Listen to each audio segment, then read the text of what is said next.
पहला क्वेश्चन है, India's national animal is. India का national animal, deer, elephant, tiger, lion. Correct answer is C, tiger. Which is the national flower of India. India का national flower, sunflower, lotus, rose, marigold. Correct answer is B, lotus.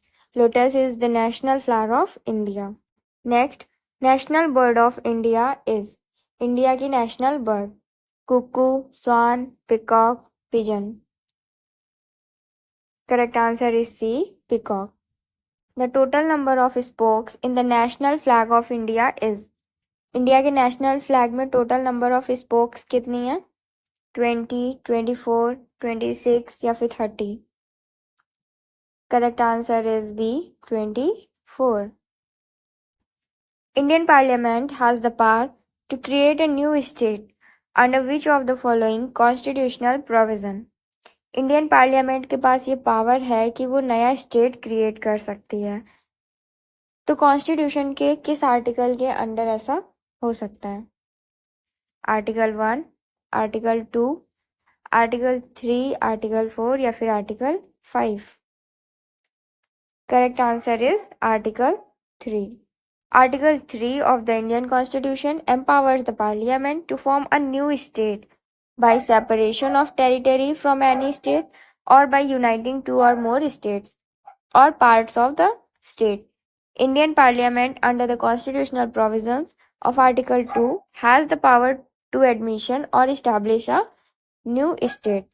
अगर कोई existing state है, उसी से आपको दो state बनाने हैं, एक स्टेट को अलग करके दो स्टेट बनाने हैं, या फिर दो स्टेट्स को एक साथ जोड़ के एक नया स्टेट बनाना है, तो वो सब आएगा आर्टिकल 3 के under.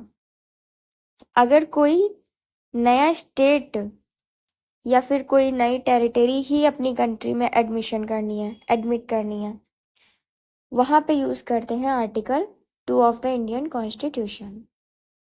Which one of the following is empowered to alter the boundaries of the states under the Constitution of India?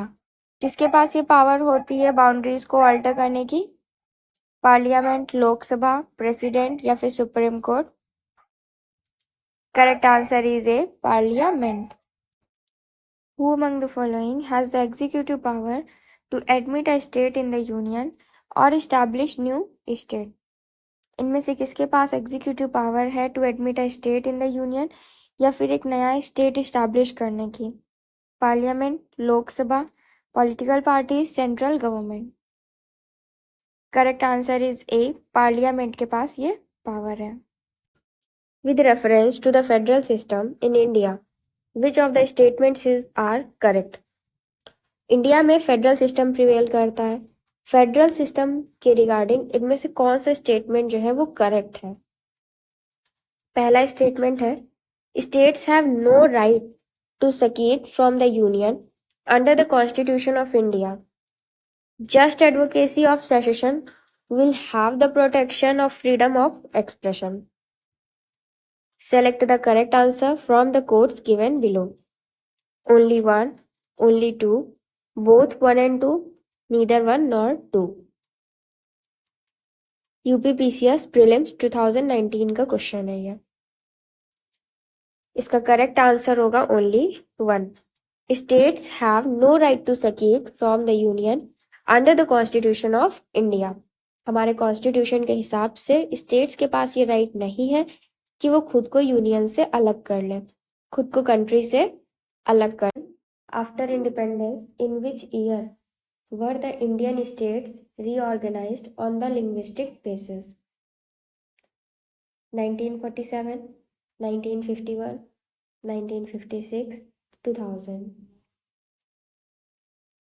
Correct answer is C, 1956.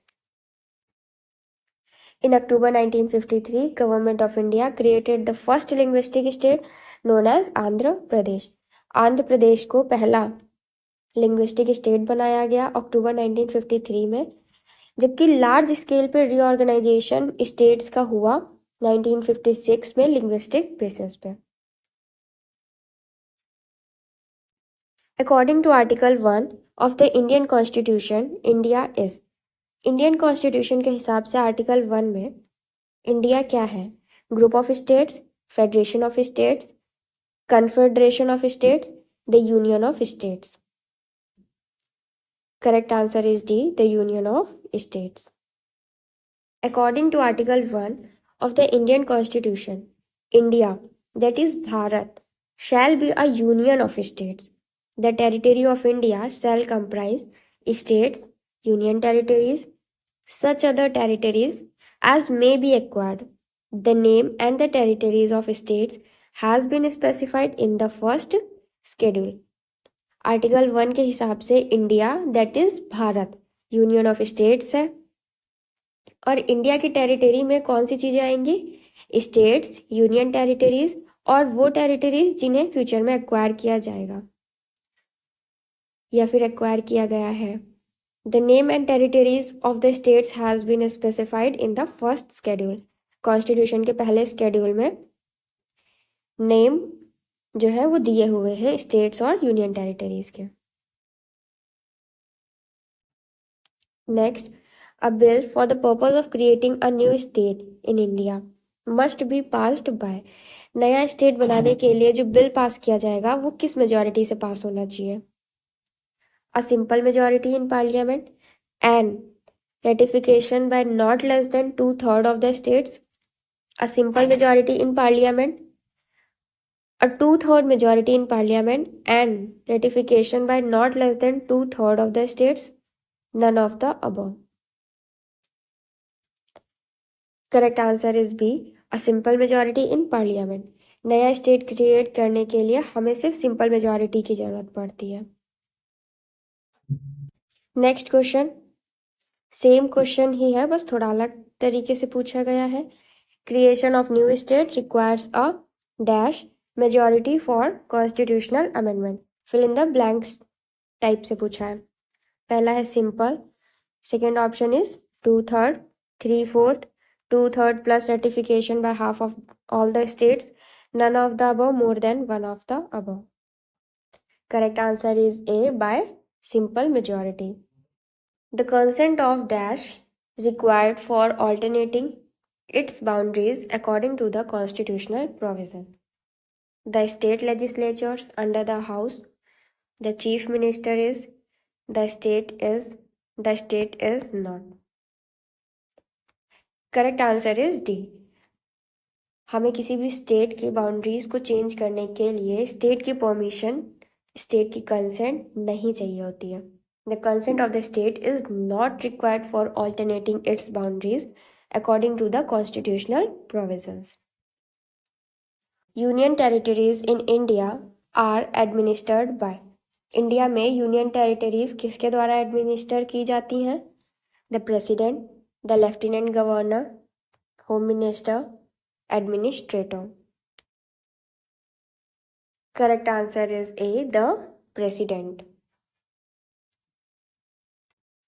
Next question, assertion and reason वाला question है ये. Assertion कह रहा है India is not a union. Assertion he wrong हो गया.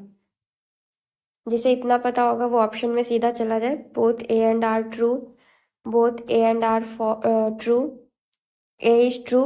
तो ये तीनों ही चलेगा स्टेटमेंट. करेक्ट आंसर डी हो जाएगा, ए ही फॉल्स है. फिर भी हम पूरा क्वेश्चन पढ़ लेते हैं एक बार. India is not a union.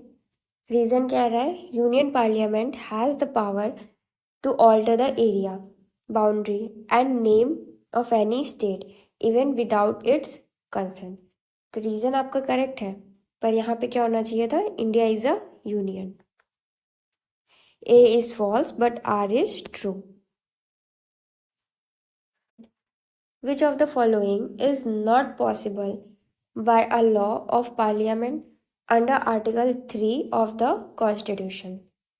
Formation of new states, alteration of areas of state, alteration of boundaries of states, admission of new states. Correct answer is D. Admission of new state is not possible under Article 3. देखो, नया state बनाने का और या फिर उनकी boundaries को alter करने का क्या लॉ है? Provision for forming new state and altering of areas boundaries या फिर उनके नेम, जो भी ऑलरेडी एग्जिस्टिंग स्टेट्स हैं वो उनके लिए ये बात की जा रही है। तो ये सब आएगा under article 3 of the constitution.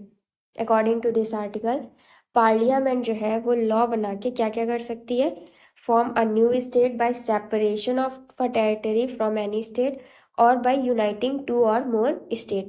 एक बड़े से स्टेट के दो पार्ट्स कर सकती है, या फिर दो छोटे छोटे स्टेट्स को मिला के एक स्टेट बनाया जा सकता है। Increase the area of any state, किसी भी स्टेट का एरिया इंक्रीज किया जा सकता है। Diminish the area of any state, किसी स्टेट का एरिया कम भी किया जा सकता है। Alter the boundaries of any state, alter the name of any state. Provision of admission और establishment of new states comes under the article 2 of the Indian constitution. अगर कोई नया स्टेट या फिर नई टेरिटरी अपनी कंट्री में मर्ज करनी है, उसके लिए आर्टिकल 2 को इन्वोक किया जाएगा। ठीक है।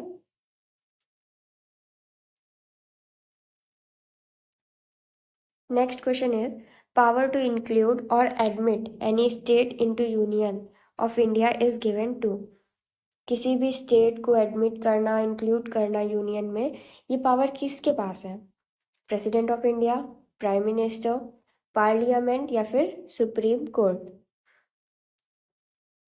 करेक्ट आंसर इज सी, ये पावर पार्लियामेंट को दी गई है। If a new state is to be formed, which schedule of the constitution will need to be amended? अगर कोई नया स्टेट फॉर्म होता है तो कॉन्स्टिट्यूशन के किस स्केड्यूल को चेंज करने की ज़रूरत पड़ेगी? 5th, 3rd, 2nd या फिर 1st? Correct answer is D, 1st schedule of the Indian Constitution. Next, how many union territories are there in India? India में कितनी यूनियन टेरिटरीज हैं? प्रेजेंट टाइम में देखें तो करेक्ट आंसर हो जाएगा सी। ये क्वेश्चन पूछा गया है 1996 में, उस टाइम करेक्ट आंसर था डी, 9।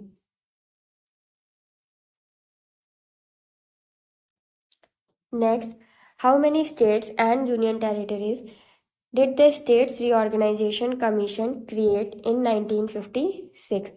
1956 में कितने स्टेट्स और यूनियन टेरिटरीज को बनाया गया था by the reorganisation act? 14 states, 6 union territories, 17 states, 6 union territories, 14 states, 8 UTs या फिर 17 states, 8 UTs? Correct answer is A, 14 states and 6 UTs को क्रिएट किया गया था बाय स्टेट रीऑर्गेनाइजेशन कमीशन के द्वारा।